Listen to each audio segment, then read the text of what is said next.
The delivery van's engine sputtered as it rolled to a stop, gravel crunching under tires in the pre-dawn quiet of Willow Creek Lane.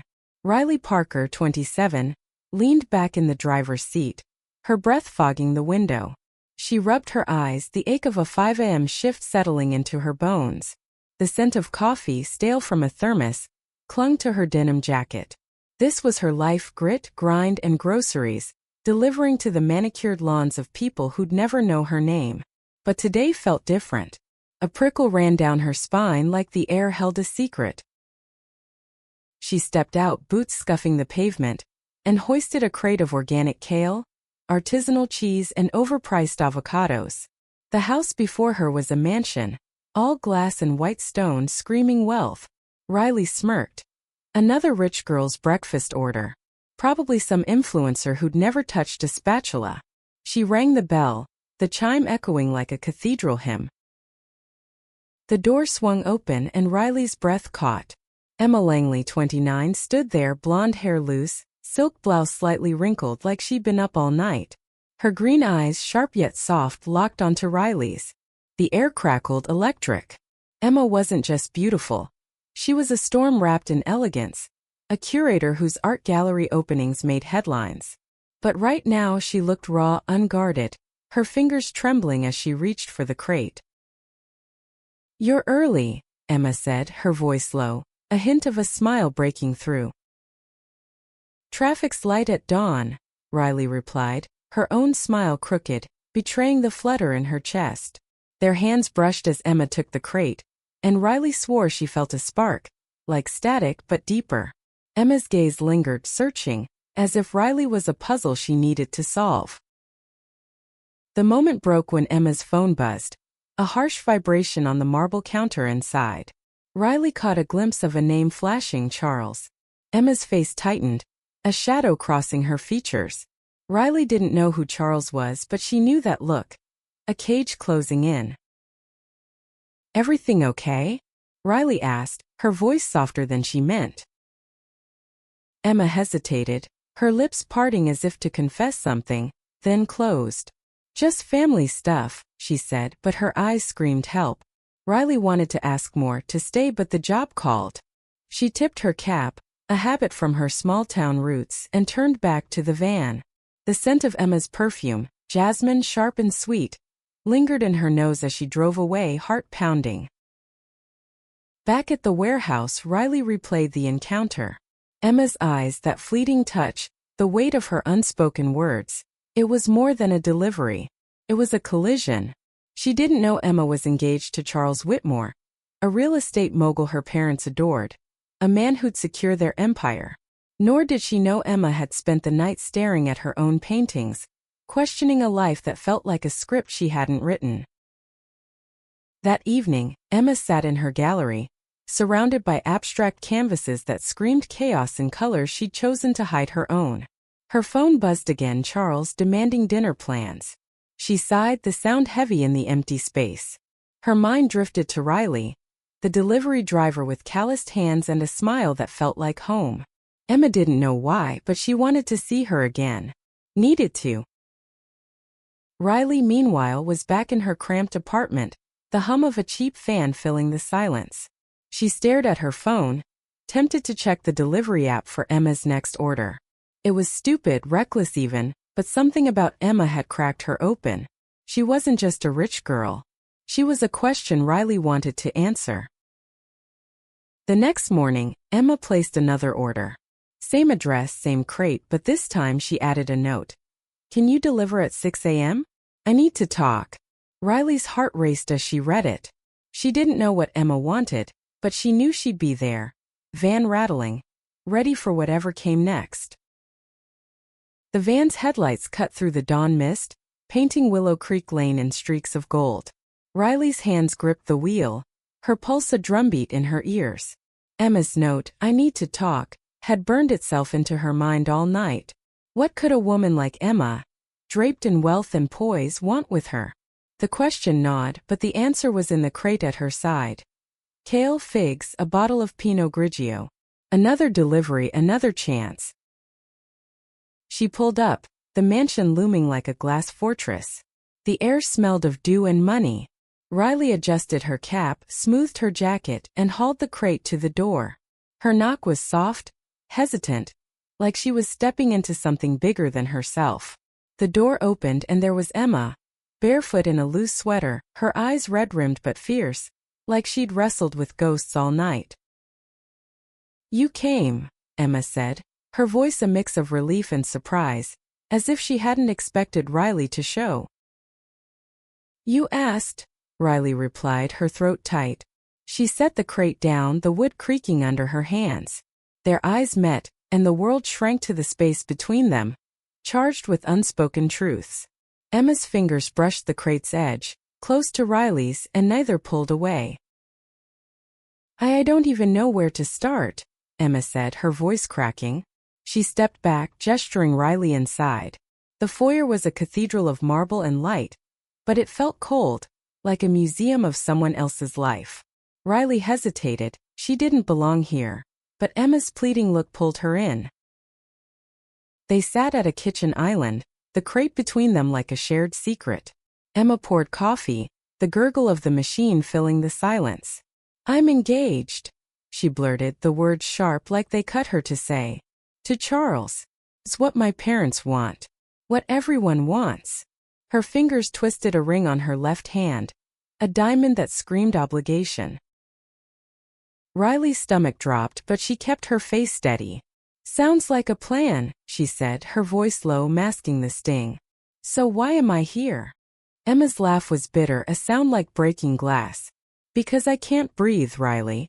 I'm drowning in their plans, their money, their future." She leaned closer, her voice dropping to a whisper. "And then you showed up with your stupid cap and your stupid smile, and I felt alive." Riley's heart lurched. She wanted to reach out, to touch Emma's hand, but the ring glinted like a warning. Instead she leaned back, the chair creaking. "I'm just the delivery girl," she said, but her eyes betrayed her, soft and searching. "You're more than that," Emma shot back, her voice fierce. "I don't know what this is, but I know it's real." The confession hung heavy, the air thick with coffee and unspoken desire. Riley heard her own breath, ragged, and the distant hum of a lawnmower outside. She wanted to say something, anything, but her phone buzzed. Another delivery, another demand.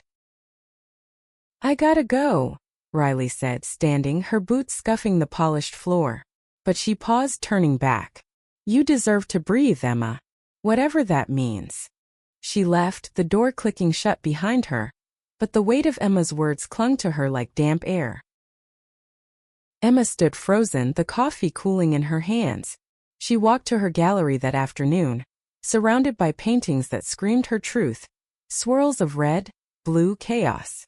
She thought of Riley's hands, rough but gentle, and the way her smile felt like a promise. Charles called again, his voice a drone through the phone, planning their engagement party. Emma's chest tightened, a cage she couldn't escape. Riley, back in her van, drove through the city, the radio crackling with country tunes. She thought of Emma's eyes, the way they held her like no one ever had. She'd grown up in a small Ohio town, where love like this was whispered, never shouted. But Emma was a shout, a risk, a fire. Riley didn't know if she was brave enough to burn.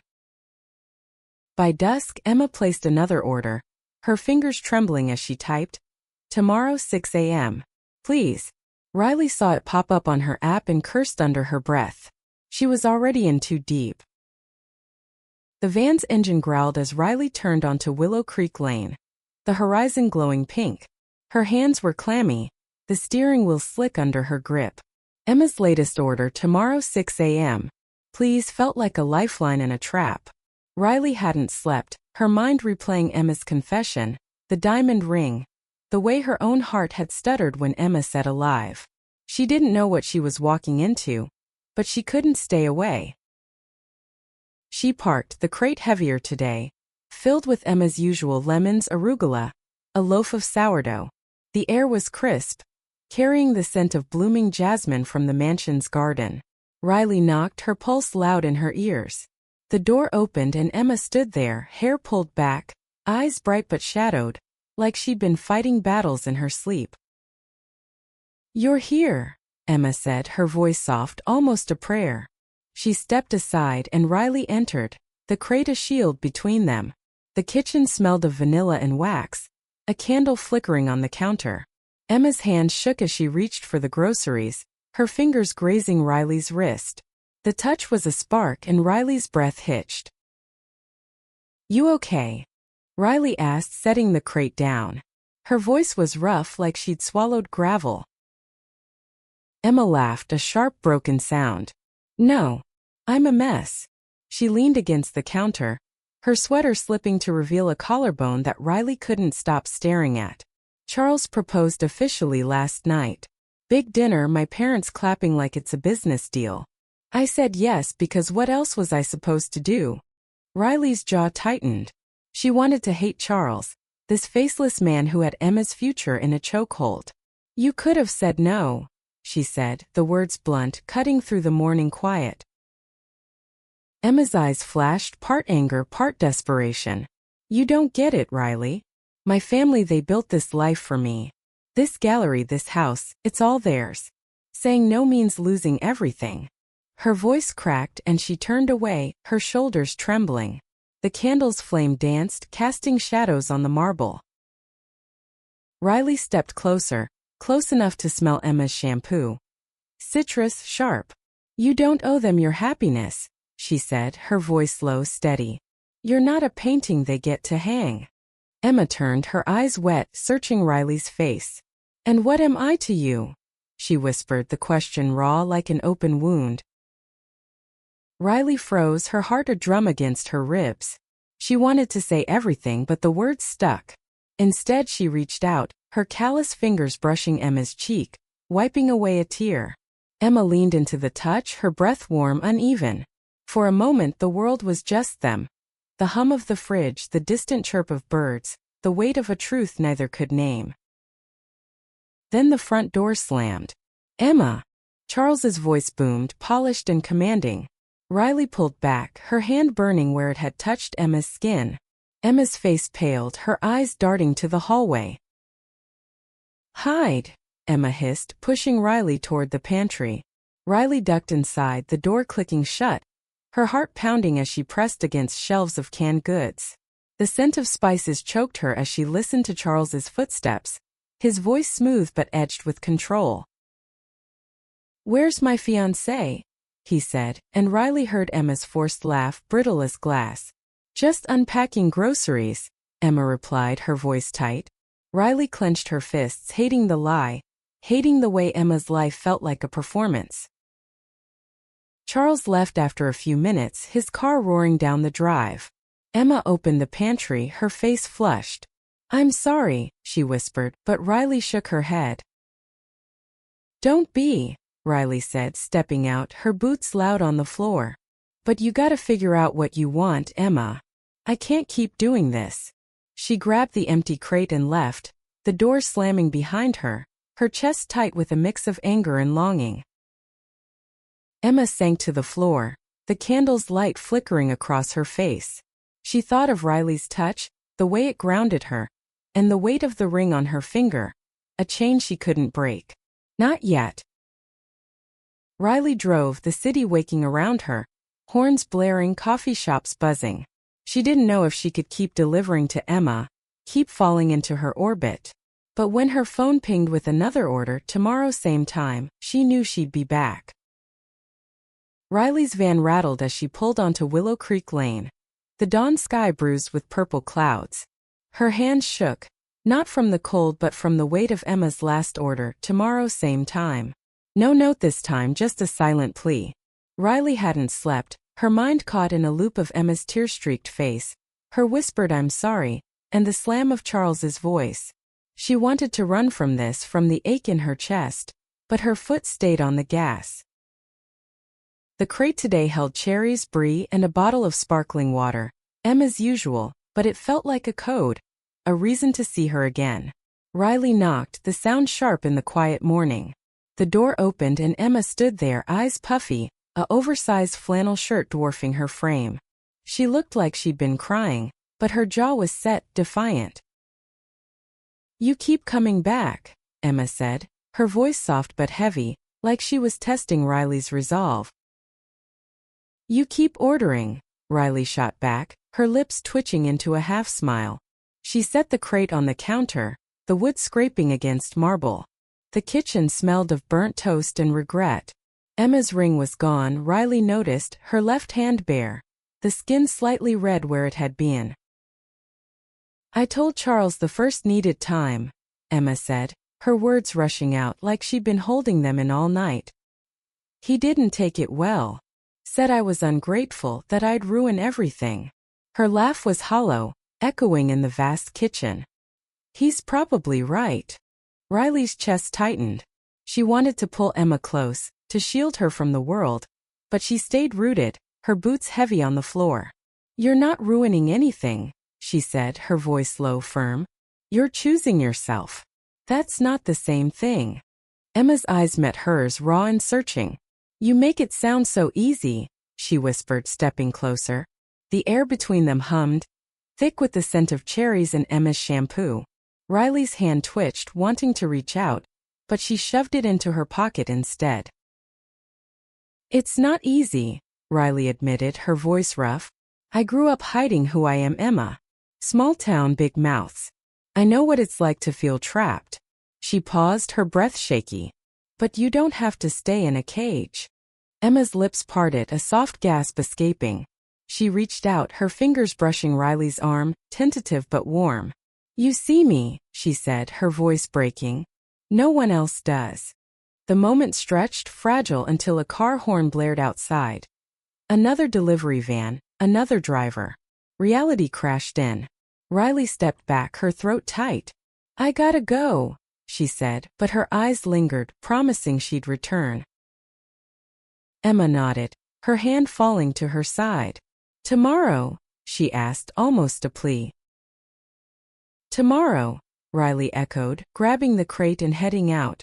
The door clicked shut, but the sound felt final, like a chapter closing. That afternoon, Emma walked through her gallery, the paintings staring back like mirrors of her chaos. She stopped at one, a riot of red and gold, a storm on canvas. It was hers, her truth, but she'd never shown it publicly. Too raw, too real. She thought of Riley, her steady hands, her quiet strength, and felt a spark of courage. She texted her assistant. "Add the red painting to the next exhibit."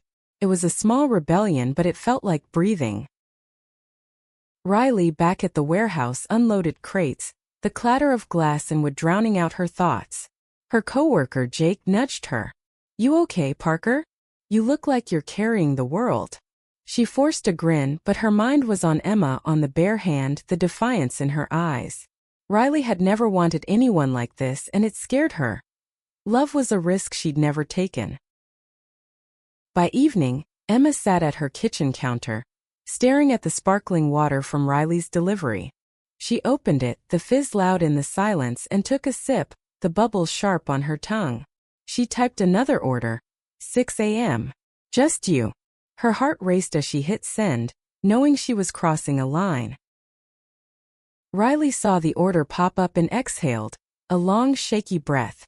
She was in too deep, but she didn't care. Not anymore.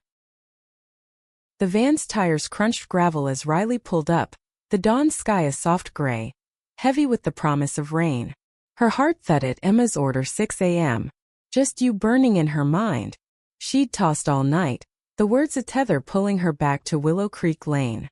The crate beside her held peaches, brie, and a single sunflower, an odd request that felt like a message.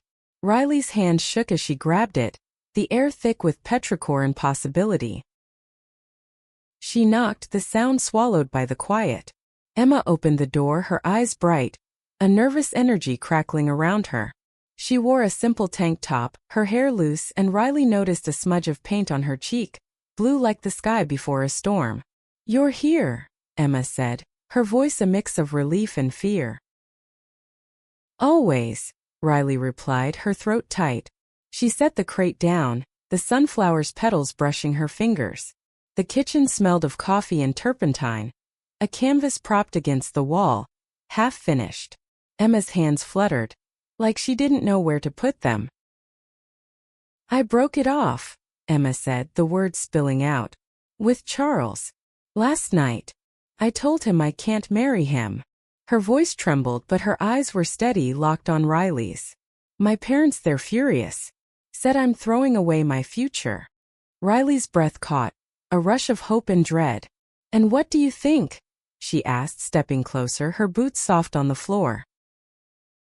Emma's laugh was raw, almost a sob. I think I'm terrified. But I feel free. She reached for the sunflower, her fingers brushing Riley's, and this time neither pulled away. The touch was electric, grounding, and Riley felt her walls crumble. She cupped Emma's face, her thumb tracing the paint smudge, and Emma leaned into it, her breath warm, uneven. You're not alone, Riley whispered, her voice rough with emotion. Not anymore. Emma's eyes glistened and she closed the distance, their lips meeting in a kiss that felt like a storm breaking. It was soft, then desperate, tasting of coffee and tears. The world fell away, the hum of the fridge, the distant rumble of thunder, the weight of their fears. It was just them, tangled in a moment that felt like forever. The kiss broke and Emma laughed, a real laugh, light and free. I didn't know I could feel like this, she said, her forehead resting against Riley's. Riley grinned, her heart pounding, but the moment shattered when her phone buzzed, her boss, barking about a missed delivery. I gotta go, Riley said, reluctance heavy in her voice. But I'm coming back. Promise. Emma nodded, her fingers lingering on Riley's jacket. I'll be here, she said, and Riley believed her. Outside, rain began to fall, soft at first, pattering on the van's roof. Riley drove, the wipers swishing, her mind on Emma's lips, her courage. She'd never felt this alive, this scared. Back at the warehouse, she worked on autopilot, the clatter of crates a dull roar. Jake noticed her distraction, tossing her a water bottle. You're in love, aren't you? He teased, but Riley just smiled, not denying it. Emma spent the day in her gallery, hanging the red painting, its chaos a mirror of her heart. Her phone buzzed, her mother demanding answers, threatening to cut her off. Emma let it go to voicemail, her hand steady as she adjusted the canvas. She thought of Riley, the way her touch felt like home, and knew she'd made the right choice, even if it cost her everything. That evening, Riley sat in her apartment, the fan humming, her phone open to Emma's latest order. Tomorrow 6 a.m. bring a sunflower. She laughed, a sound full of hope, and texted back. You got it. Rain tapped the window, a rhythm that matched her heartbeat.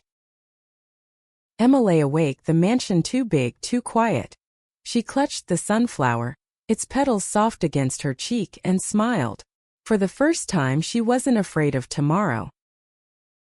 Rain streaked the van's windshield as Riley pulled onto Willow Creek Lane, the dawn gray and heavy.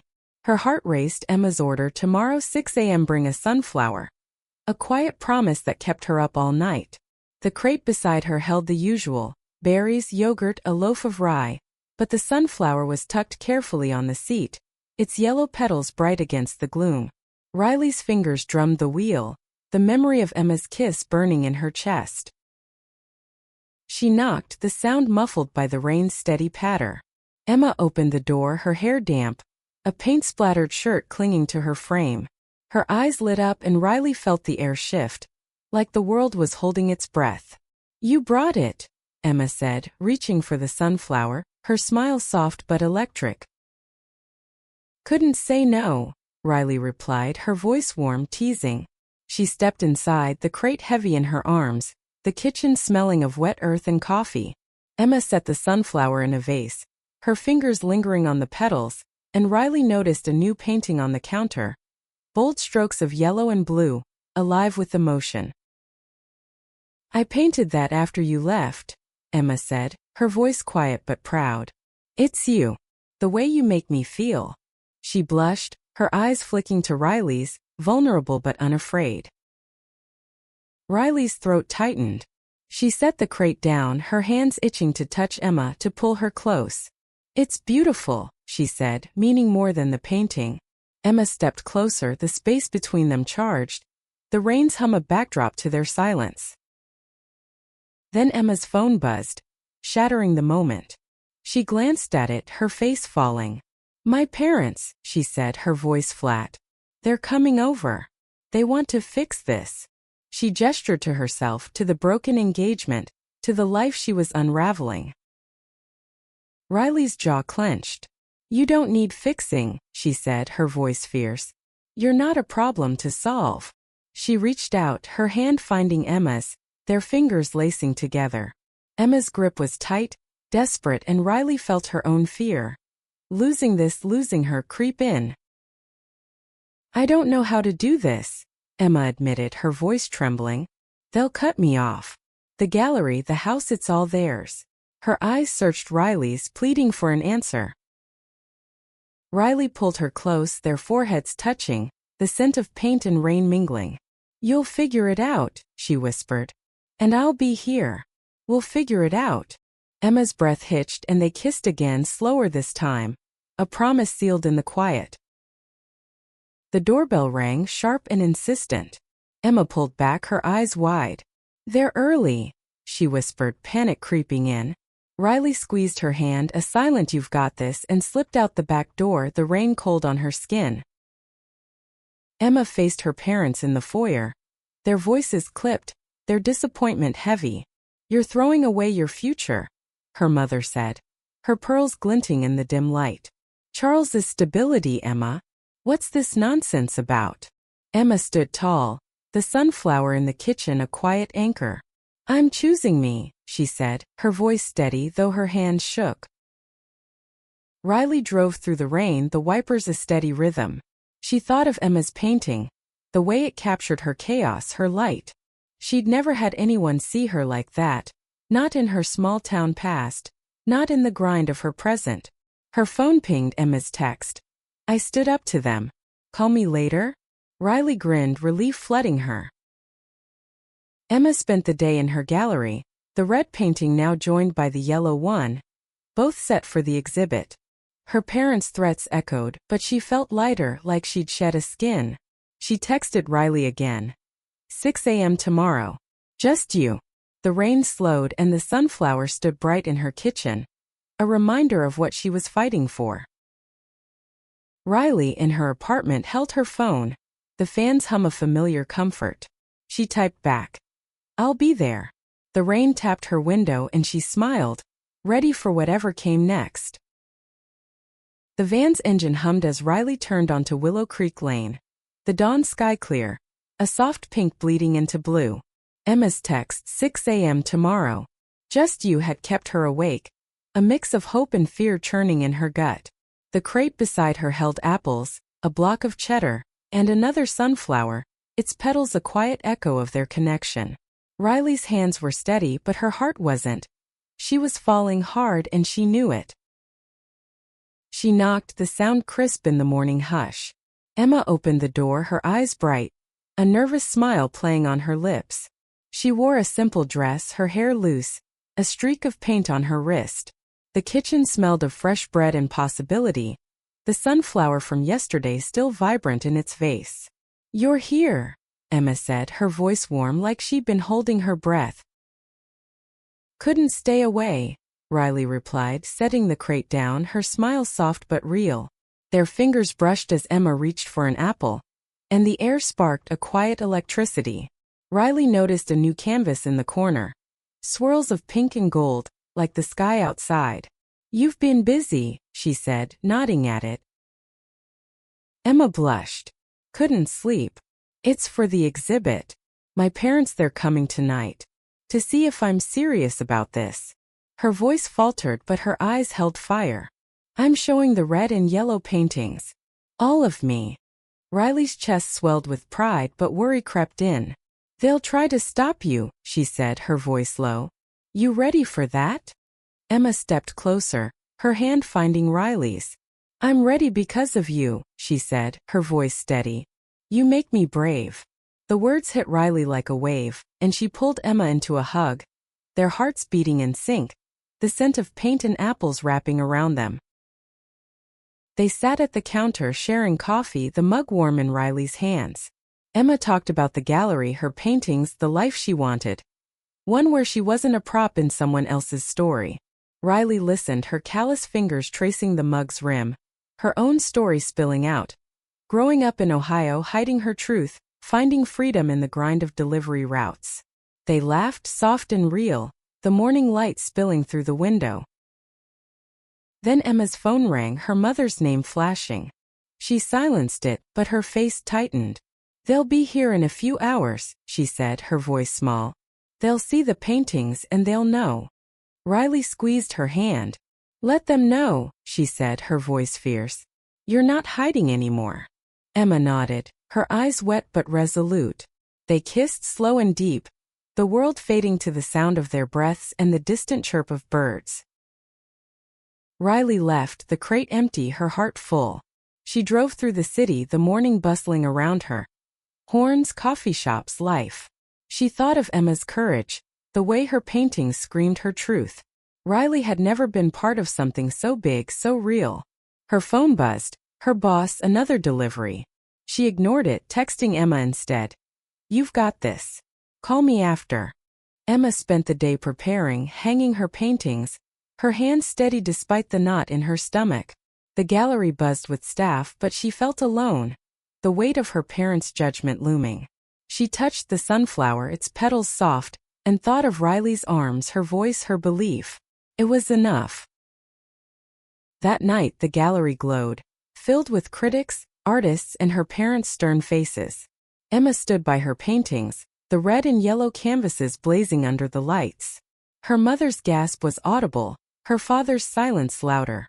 "This is who I am," Emma said, her voice clear, carrying over the crowd's murmurs. She felt Riley's absence like a missing limb, but her strength was there, in every brushstroke. Riley, in her apartment, paced, the fans hum a steady rhythm. She checked her phone, waiting for Emma's call. Her heart a mix of hope and fear. She knew tonight was everything. The gallery's lights cast a warm glow over Emma's paintings, the red and yellow canvases pulsing with her truth. The crowd murmured, critics scribbling notes, but Emma's eyes were on her parents, their faces stone cold. Her mother's pearls gleamed, her father's jaw tight. As they stared at the paintings, her heart laid bare. Emma's hands trembled, but her voice didn't waver.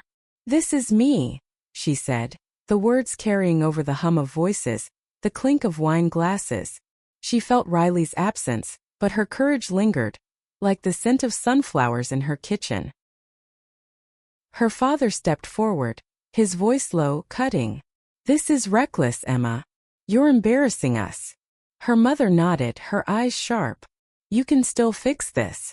Charles will forgive you." The words stung, but Emma stood taller, the paintings behind her a shield. "I'm not going back," she said, her voice steady. "This is my life." The crowd hushed, sensing the drama. Emma's heart pounded, but she thought of Riley, her calloused hands, her quiet strength, and felt anchored. Her parents left, their silence louder than words, and the gallery erupted in whispers. A critic approached, praising her work, but Emma barely heard. She needed air, needed Riley. She slipped outside, the night cool, the city alive with horns and neon. Her phone buzzed. "Riley, how'd it go?" Emma smiled, typing back. "I survived. Meet me?" She sent the address of a diner nearby, her heart racing. Riley's van screeched to a stop outside the diner, its neon sign flickering. She'd been waiting for Emma's text, her apartment too small to contain her nerves. She stepped inside, the smell of grease and coffee hitting her, and saw Emma in a corner booth, her dress a soft contrast to the cracked vinyl seats. Emma's eyes lit up, and Riley slid in across from her, their knees brushing under the table. "You did it," Riley said, her voice warm, proud. "The paintings." "They saw them," Emma said, her smile bittersweet. "They're cutting me off. The gallery, the house, it's gone." Her voice cracked, but she laughed, a sound like breaking free. "I've never felt so light." Riley reached across, her hand covering Emma's, the diner's jukebox playing a soft country tune. "You're enough," she said, her voice rough with emotion. "You don't need their money, their approval. You've got you." And she hesitated, her heart bare. "You've got me." Emma's eyes glistened, and she squeezed Riley's hand. I choose you, she said, the words a vow. They leaned across the table, kissing softly, the taste of coffee and hope mingling. The diner faded, the clatter of plates, the hum of voices, leaving just them, a world of their own. Months later, Emma moved into a small apartment, her paintings lining the walls, her gallery now a co-op with other artists. Riley still delivered groceries, but her routes always ended at Emma's, a sunflower tucked in her bag. They built a life, messy but real, filled with late-night talks, shared coffee and laughter that drowned out the past. One morning as dawn broke over the city, Emma hung a new painting. A blend of yellow and blue, vibrant and free. Riley stood behind her, arms wrapped around her waist, the scent of paint and love in the air. What's this one called? Riley asked, her voice soft. Emma smiled, leaning back into her. Us, she said, and they stood there, the world waking around them, their hearts full. They'd lost much. Money, family, certainty, but gained everything. A love that was theirs, hard-won and true. The sunflower sat on their table, its petals bright, a reminder of the day a delivery changed everything. Outside the city hummed, but inside it was just them breathing free together.